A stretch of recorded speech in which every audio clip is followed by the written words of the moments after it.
Does my relationship have a chance?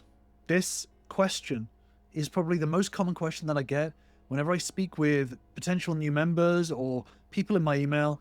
It's always the same question. Does this relationship have a chance?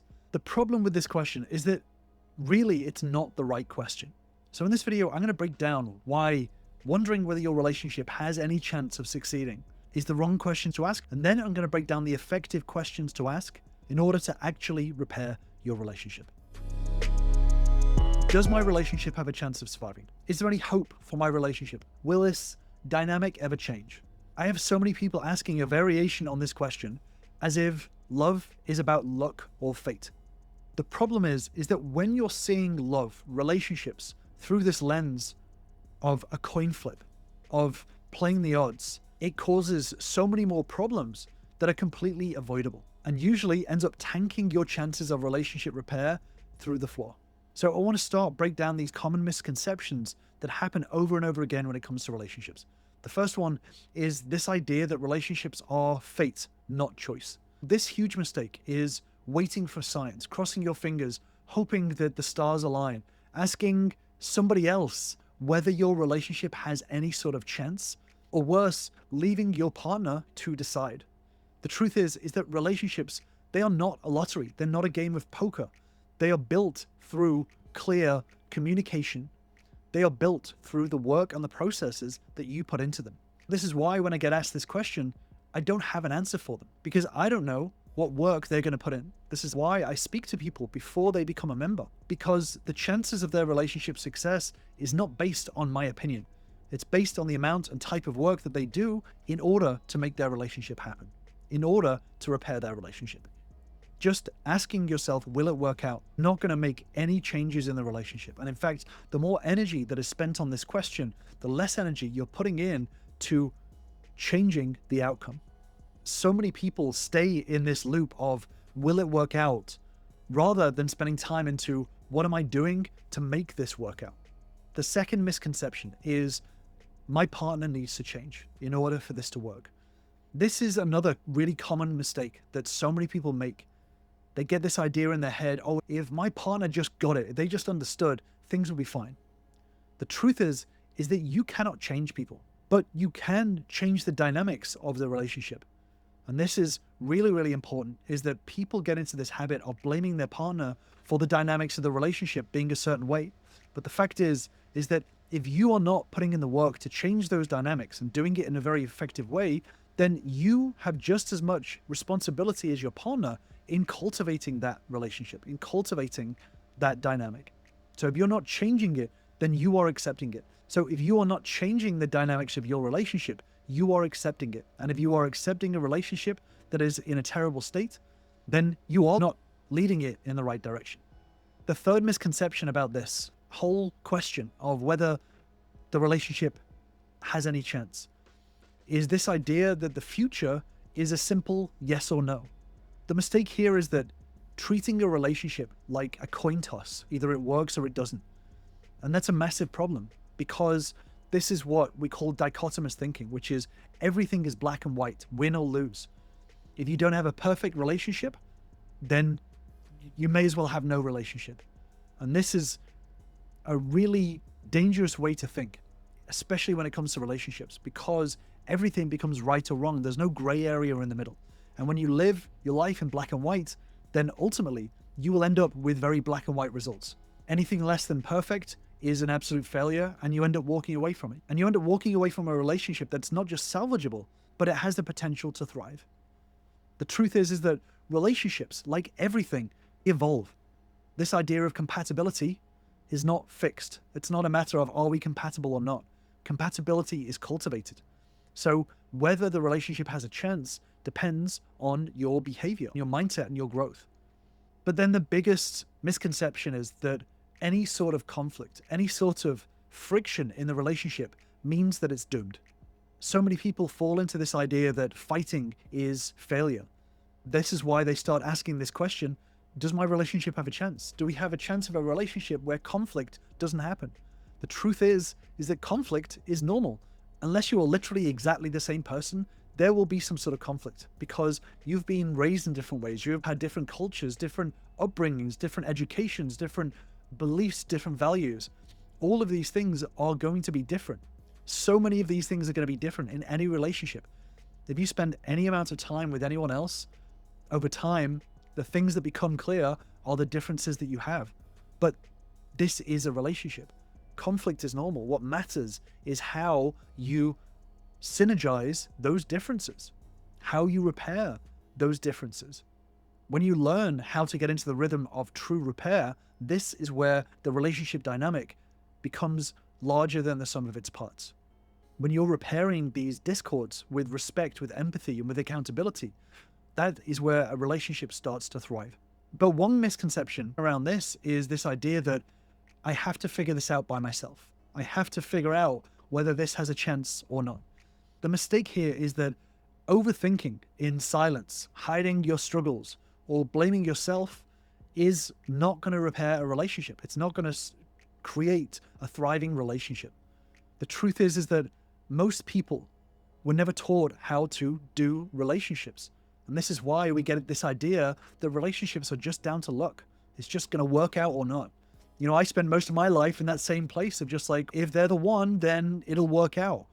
We are, as a society, are not taught how to manage and understand relationship dynamics and how to cultivate healthy relationships with the people that we choose to be with. So learning about relationships, the fact that you're watching this video right now is awesome because you have chosen a different path than 99% of people. But looking for support and help in order to cultivate a healthy relationship is not weakness. This is growth. So part of the reason why I do what I do is to normalize reaching out for help through coaching, therapy, mentorship tools, whatever it is that is going to help you cultivate a healthy relationship. Then we need to figure out what tools we have in order to make that a good, healthy relationship. So this isn't a matter of, does my relationship have a chance? It's kind of like asking, can I build this table? That's not the question. The question is, what tools are you going to use in order to do it? Let's say statistically, your relationship has a low chance. Does that mean that you stop trying? If you want a really good job, a new career, a business, a car, some sort of life goal, and it was statistically, just based on numbers, if it was statistically unlikely to get that, would you just walk away from it?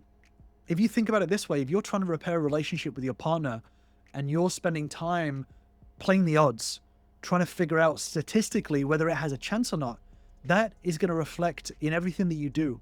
It's going to reflect on whether you actually try to repair the relationship or not. Because if you think to yourself, well, it has a 30% chance of success, so I'm going to put in 0% effort, all you're going to do is convince yourself that that was the right thing to do.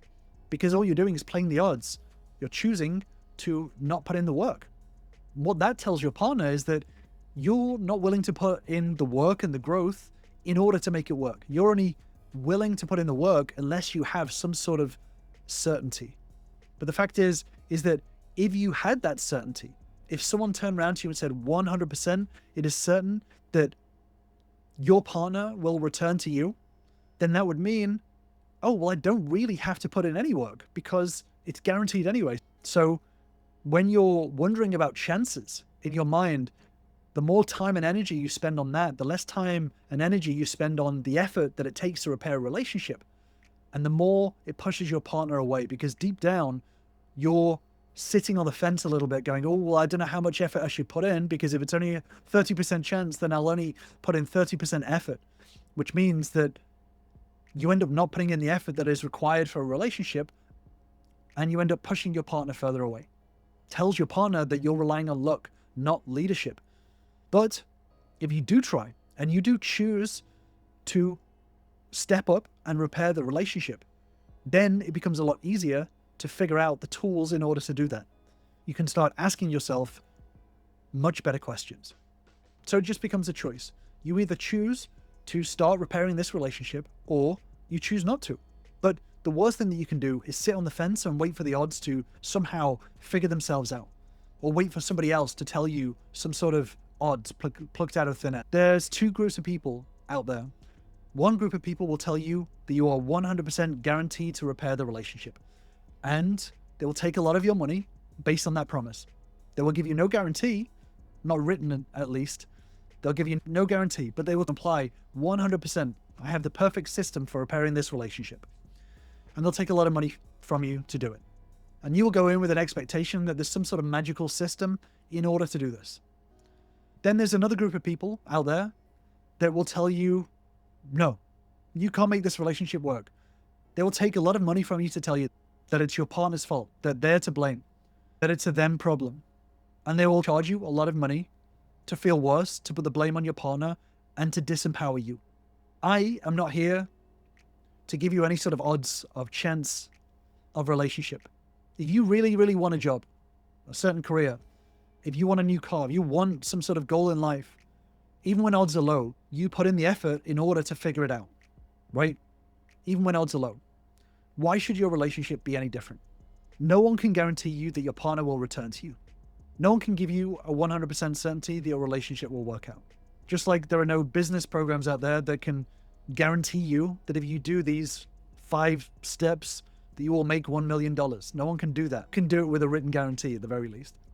But that's the good thing about this. The best first step of personal growth is getting comfortable in the discomfort that there is no certainty. No one in life is able to give you 100% certainty. A lot of people will take a lot of your money. You can definitely repair this relationship with my special X-back system and these scripts and these tactics and strategies. They will take a lot of money giving you that promise. Then there are other people that will give you the absolute certainty that you cannot make this relationship work. That your partner is a narcissist, that your partner is bipolar, that your partner is avoidant, discordant attachment, whatever. They will giving you the absolute certainty that you cannot make this relationship work. Both ways are really disempowering, because the truth is, what matters is the effort that you put in. The effort that you put in will increase your chances of repairing your relationship in the same way that the effort that you put in will increase your chances of getting a job at Meta or Tesla or whatever the big companies are, whatever you want to do in your career.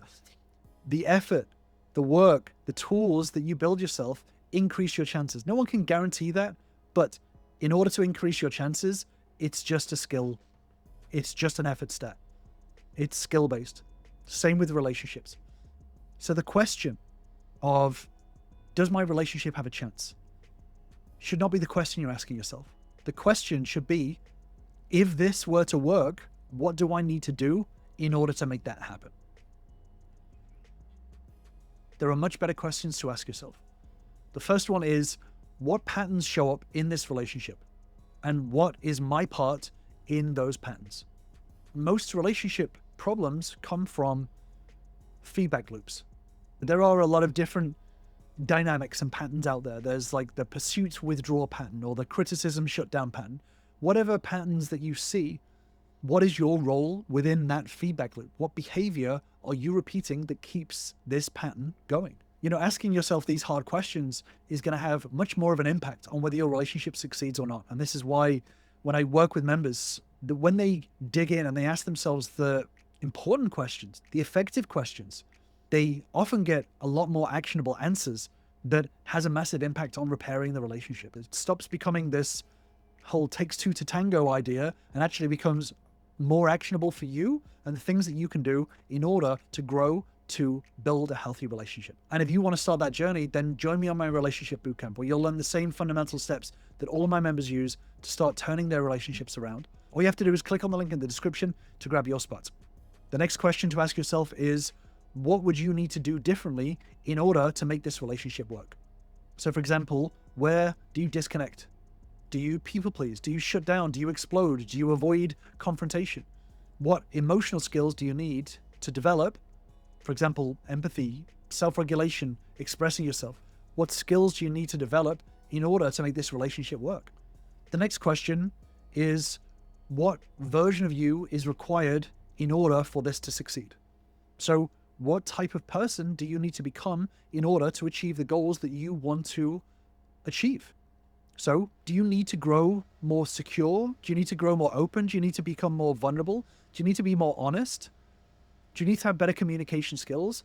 Who would you have to become in order to make a relationship your relationship, whatever relationship you choose to be in, healthy. This is looking at your identity at an identity level, not changing for somebody else, but evolving into a version of you that you are proud of in order to be able to overcome the relationship challenges. But one of the biggest questions is, what healing are you avoiding that this relationship is triggering? You know, when it comes to relationship patterns and emotions in relationships, there are usually some sort of triggers that cause conversations to go in the wrong direction.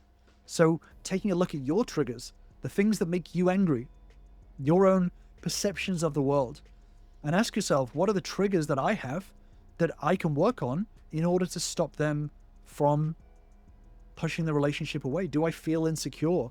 Am I terrible at criticism? Do I have this need for control? Do I have this fear of intimacy? Are childhood wounds shaping my reactions here? So most of the time when it comes to relationships, our own emotions have the biggest impact on the dynamic, on the pattern within the relationship. And if you're trying to repair a relationship, the chance of success greatens massively by simply looking at your own triggers and putting the work in to manage your emotions. You know, this is one of the things that we talk about a lot with the members, is that when we talk about what is our responsibility, so many of us get this idea in our head, especially in the modern day, that the world needs to accommodate our emotions. So we ask people to speak to us in a certain way. We ask other people to avoid our triggers, to not upset us. But the fact is, we are responsible for our own emotions. So if we get angry, that is something that we can work on. We can wait for the world to accommodate us, or we can step up and put in the work ourselves to overcome those triggers. Ultimately, when it comes to triggers, these are very personal, and these are things that we need to figure out ourselves. We can choose to wait for other people to accommodate them, but that puts all of the burden onto other people.